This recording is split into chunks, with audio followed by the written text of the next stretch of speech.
कुछ लोगों के लिए ये बिल्कुल भी सीरियस थिंग नहीं है कि उनके पास एक शिकायत करने वाला स्वभाव है, एक कंप्लेनिंग नेचर है। खाने में कंप्लेन, पीने में कंप्लेन, हर चीज में complain. They don't have the spirit of praise. उनके पास परमेश्वर की आराधना वाली आत्मा नहीं है। मैं आपको सच कहता हूं, अगर आप ये बात समझ गए कि ये चीज मुझे कितना खुदा से दूर रखती है। आप जानते हैं गुनाह क्यों खुदा गुनाह के इतना खिलाफ है? क्योंकि वो जानता है गुनाह आपको उससे दूर रखता है, इसीलिए वो उसके खिलाफ है। क्योंकि यीशु इतना ईगर था इस पृथ्वी पर आपको पाने के लिए कि उसने अपनी जिंदगी की परवाह भी ना की। उसने कहा कोई बात नहीं, हम तो वो काटते हैं जो हमने बोया था, पर बाइबल उसके बारे में कहती है उसने वो काटा जो उसने कभी बोया भी न था। हम तो गुनाहों की सजा पाते हैं, उससे तो कुछ भी नहीं किया था। देन टू आप देखो उसकी हालत क्रूस पे कैसे की गई। ऐसी हालत थी प्रभु की के रेजरेक्शन के बाद, पुनरुत्थान के बाद कोई उससे पहचान नहीं पा रहा था। कितनी बार यीशु कहता था मेरे पांवों को देखो, मेरे हाथों को देखो। वो बार बार उनको अपने होल्स दिखाया करता था कि ये देखो। मैं आज आपसे एक बात पूछना चाहता हूं, जितने भी लोग यहां पर बैठे हैं, मैं आपसे एक सवाल पूछना चाहता हूं। क्या आपने शिकायत करने वाली आत्मा से पूरी तरह से आजादी पाई है? क्या आपने उससे छुटकारा पाया है? क्या आप ये कह सकते हैं brother, I am the one who always praise the Lord. मैं हमेशा उसकी स्तुति और उसकी बड़ाई करता हूं, चाहे कुछ भी हो। अब सुनिए,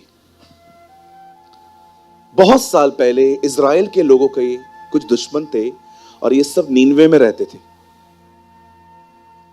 और आप सभी जानते हैं आज भी इजराइल के लोग भी किसी किसी को पसंद नहीं करते हैं और बहुत लोग इजराइल को भी पसंद नहीं करते। आप बिलीव करो, आज भी इजराइल से प्यार करने वाले कम, हेटर्स ज्यादा हैं उनके। पर मैं दाद देता हूं इन लोगों की, हैं थोड़े से, 1 करोड़ भी नहीं है। 95 lakhs आई थिंक पॉपुलेशन है, जिसमें से 36 लाख से भी ज्यादा लोग आर्मी में हैं। पर पंगे कितने बड़े बड़े लेते हैं लोग। इतने बड़े बड़े पंगे ले लेते हैं ये लोग, क्योंकि एक्चुअली ये जानते हैं इनके ऊपर किनका हाथ है। कहां ना कहां ये जानते हैं कि भले ही हम यीशु को नहीं जानते हैं, लेकिन यहोवा आज भी अपनी वाचाएं पालता है ना। मैं जब भी अभी बहुत अरब कंट्रियों में गया तो मुझे वहां का कल्चर था, जब क्योंकि ये वही जमीन थी जहां पर खुदा चले थे, थोड़ा दूर मतलब। पर मैं देख रहा था कि छोटा सा देश है, छोटा सा, लेकिन बड़े बड़े पंगे ले लेते हैं लोग, डरते नहीं हैं। जब इनके ऊपर हमले हुए थे, खैर ठीक है, मैं हर चीज को प्रेस नहीं करता, लेकिन आप जानते हैं इनके बहुत से दुश्मन थे। उनमें से एक दुश्मन इनका था नीनवे। और अब परमेश्वर योना को कहता है जा इन लोगों को मेरे बारे में बता और इनको बोल कि ये पश्चाताप करें, ये तौबा करें। आप जानते होंगे योना बिल्कुल नहीं चाहता था ये बचे। जैसे हम में से भी यहां पर कुछ लोग हो सकते हैं जो बिल्कुल नहीं चाहते कुछ लोग बचे। थैंक गॉड आप ऐसे नहीं हो। आप जानते हो योना बिल्कुल नहीं चाहता था वो लोग बचे, इसीलिए बाइबल बताती है वो यहां वहां भाग रहा था। और आप जानते होंगे एक्चुअली ये कहानी नीनवे और यहोवा की सिर्फ नहीं है, एक्चुअली ये कहानी है खुदा एक व्यक्ति को किसी से प्यार करना सिखा रहा था। आप में से बहुत सारे जो लोग हैं यहां पर, मैं आप में से हर एक को कहना चाहता हूं, लर्न टू लव।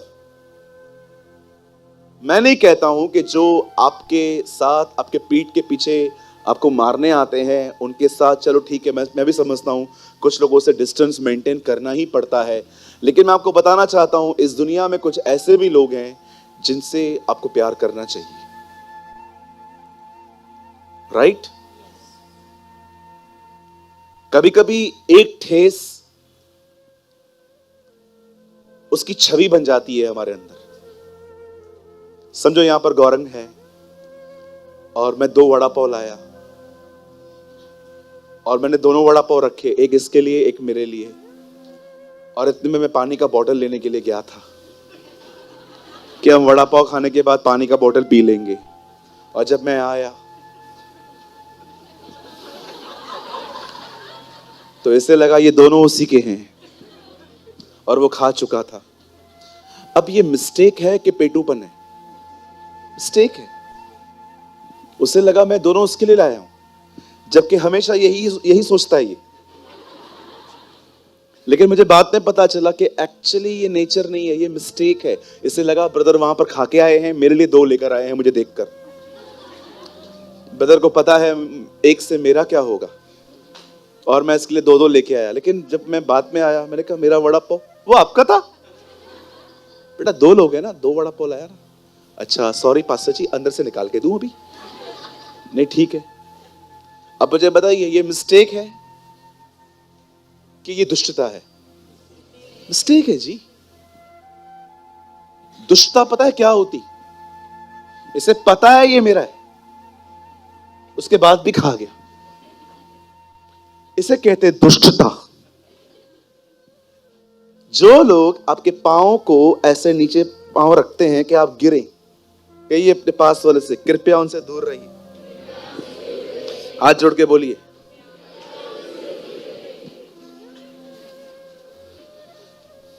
आपको पता है कुछ प्रेम दूर रह के अच्छे रहते, कुछ प्यार ऐसे भी होते हैं अगर दूर से करो तो ज्यादा अच्छा है, करीब जाओगे और बम फटेंगे। हालेलुया। कितने लोग सहमत हैं? हमारी बाइबल में हर जगह लिखा है चिंता न करो, व्यभिचार न करो, घमंड न करो, गुस्सा मत करो, जलन मत करो। वहां पर ऑप्शन नहीं है कि अगर चाहो तो न करो, देयर इज नो कैप्शंस। पर एक चीज खुदा के कलाम में लिखी है, जहां तक हो सके मेल मिलाप करो। प्रभु यहां पर आपने हमें ऑप्शन क्यों दिया है हो सके तो? क्योंकि प्रभु भी जानता है सब जगहों पे मेल मिलाप पॉसिबल नहीं है। You know he is a very wise God. वो बड़ा बुद्धिमान खुदा है।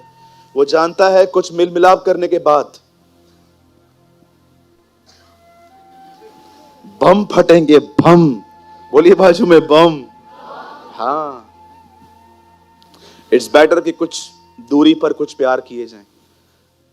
माफ करना ये नहीं होता जी कि आपको मैं माफ करके गोदी में लेके घुमाऊं। माफ करना ये होता है कि मैं आपको माफ करूं और उसके बाद मैं आपके किसी भी जो हर्ट आपने मुझे दिया है, मैं उसकी चर्चा मैं किसी से नहीं करूंगा। इसे कहते हैं फॉरगिव कर। लेकिन अगर आप माफ करने के बाद, गौरंग इधर तो तैयार, तू रविवार को तैयार रहा कर 3-4 बार आने के लिए। अगर इसने मुझे हर्ट किया, अगर ये मेरा वड़ा पाव खा गया, इन्होंने मुझे इतनी बड़ी ठेस पहुंचाई, मेरा नाश्ता खा गया, और अब मैंने उसको बोला खा गया ना, चल ठीक है मैं तुझे माफ करता हूं, ठीक है जा मैं तुझे माफ करता हूं। अब मैंने माफ कर दिया, अब मैं आपसे मिलता हूं, मोटे से बच के रहे। कभी भी नाश्ता लेके आ रहा है दूर रख, जब भी इससे मिलने जा रही है ध्यान दिया करना। मैं माफ कर चुका हूं ना, तो मैं इनको क्यों बात कर रहा हूं? इसे कहते हैं माफ न करना। अगर आपने किसी को माफ किया है ना, नो चर्चा, नो कुछ भी नहीं बोलना है अभी आपको, शांत रहो। आप माफ कर चुके हो ना, तो फिर बातों की चर्चा बार बार क्यों हो रही है?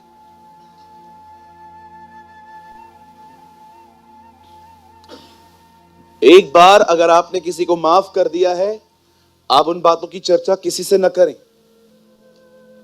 कहिए फाइल खत्म हो गई है। हाँ, अभी उसको कोने में दबा दो, एक एक को फाइल खोल खोल के नहीं दिखानी है।